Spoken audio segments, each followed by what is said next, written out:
Hello student. इस video में class 8 Hindi सुलभ भारती आपका बुक जो है जिसका पाठ मेरे रजा साहब संपूर्ण स्वाध्याय ऑल क्वेश्चन आंसर ओके संजाल पूर्ण करो। रजा साहब की स्वभावगत विशेषताएं तो क्या है?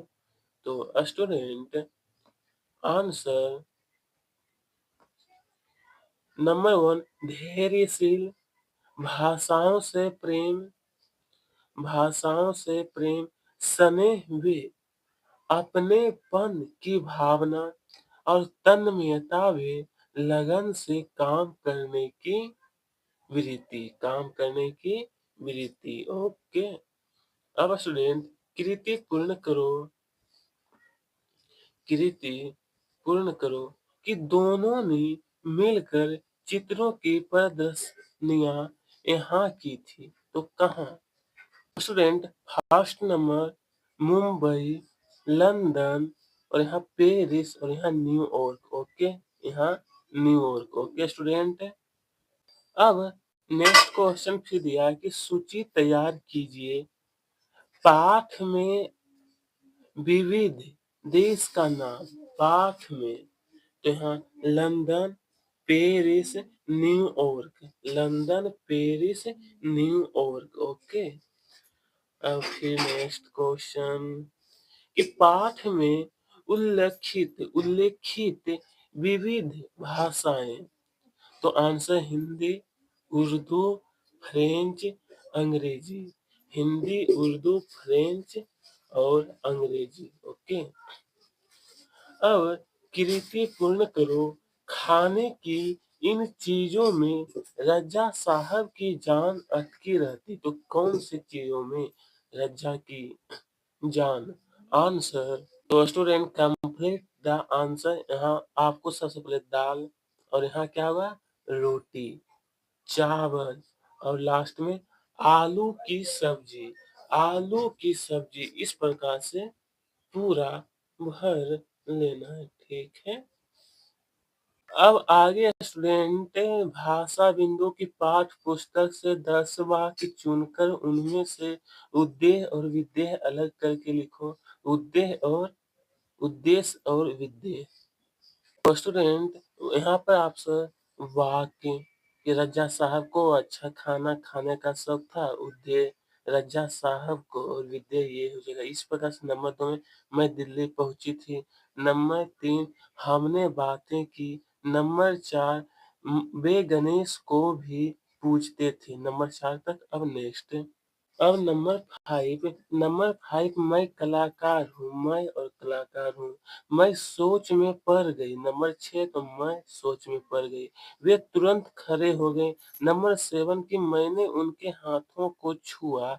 लेखिका उनके लिए खाना भेजती थी। ठीक है। इस तरीके से कंप्लीट नंबर 9 तक। अब इसके आगे एक और। अब नंबर 10 दिया है कि राजकुमारी भंडार घर जाकर गेहूं के दाने ले आई। राजकुमारी और आपका ये विदेह ये है। ठीक है। तो इस तरीके से कंप्लीट करना है। अब है यहाँ पर उपयोजित लेखन। नंबर 1 की जहाँ चाह होती है वहाँ राह निकल आती है।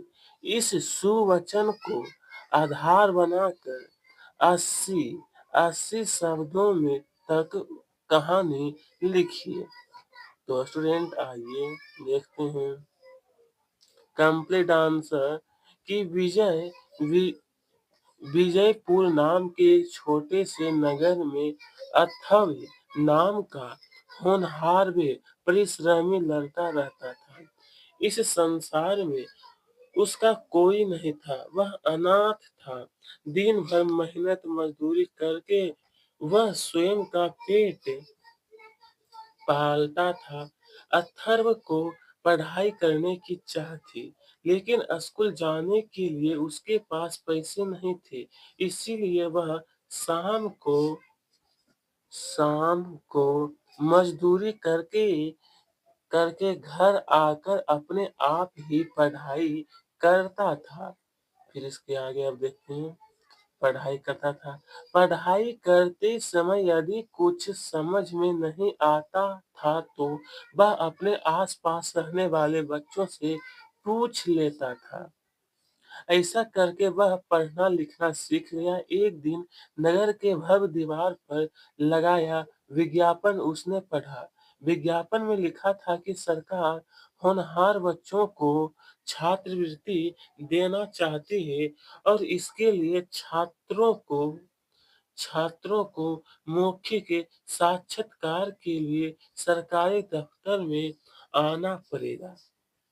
फिर आगे अथर्व विज्ञापन पढ़कर निश्चित समय पर सरकारी दफ्तर में पहुंच गया, लेकिन उसका नाम किसी भी स्कूल में दर्ज न होने के कारण कर्मचारियों ने उसे वहां से जाने के लिए कहा।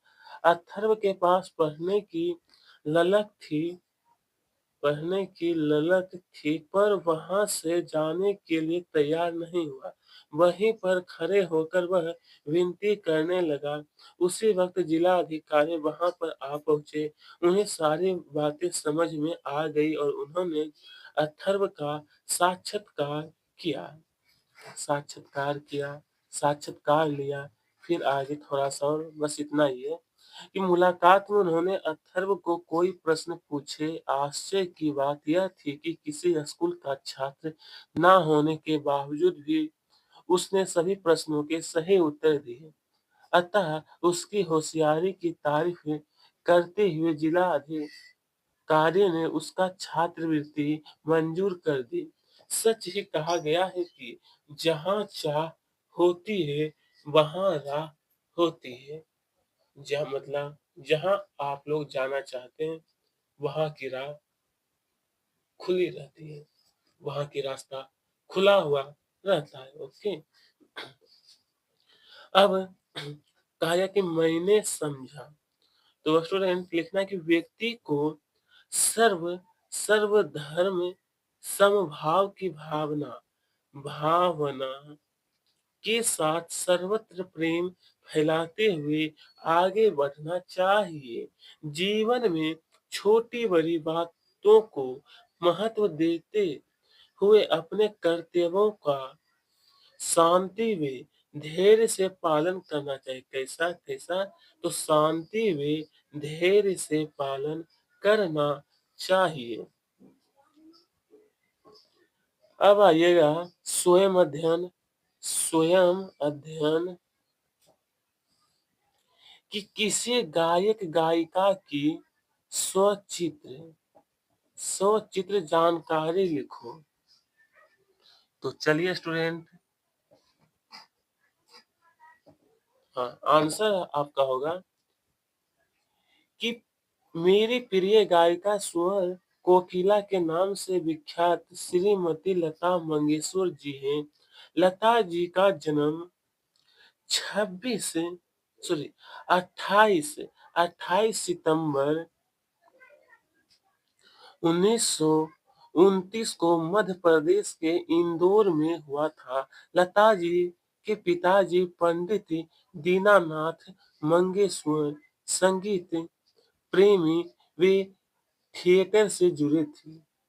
लगभग 23 वर्ष की आयु में अपने पिता को खो देने के बाद अपने संघर्ष से उन्होंने अपने पिता के स्वप्न को पूरा किया। इस तरीके से आपको स्टूडेंट इनके बारे में नोट करना है। ओके।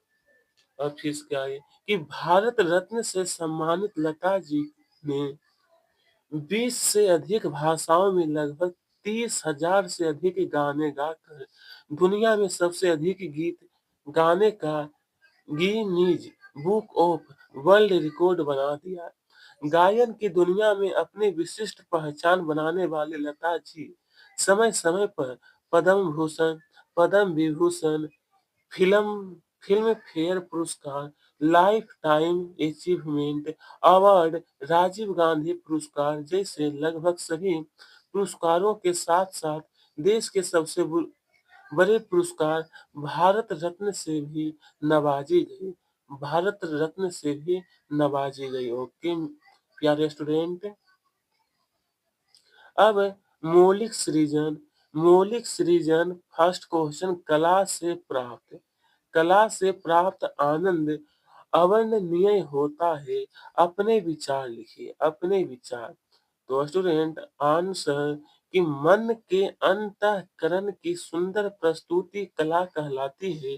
दूसरे शब्दों में अभिव्यक्ति की कुशल शक्ति कला कहलाती है। संगीत, काव्य, रंगमंच, चित्रकला, मूर्ति कला आदि विविध प्रकार की कला है। कला के द्वारा मनुष्य को सत्यम शिवम व सुंदरम का एहसास होता है। कला के द्वारा मिलने वाले एक कंप्लीट आपको यहाँ तक होगा। उसके बाद एक लाइन आपको यहाँ पे छोड़ देना है। उसके बाद फिर चलिए, हाँ फिर यहाँ से लेकर आपको यहाँ तक कंप्लीट नोट कर लेना है, ठीक है। ओके, बस इसी के साथ आज हमारा समाप्त है। धन्यवाद।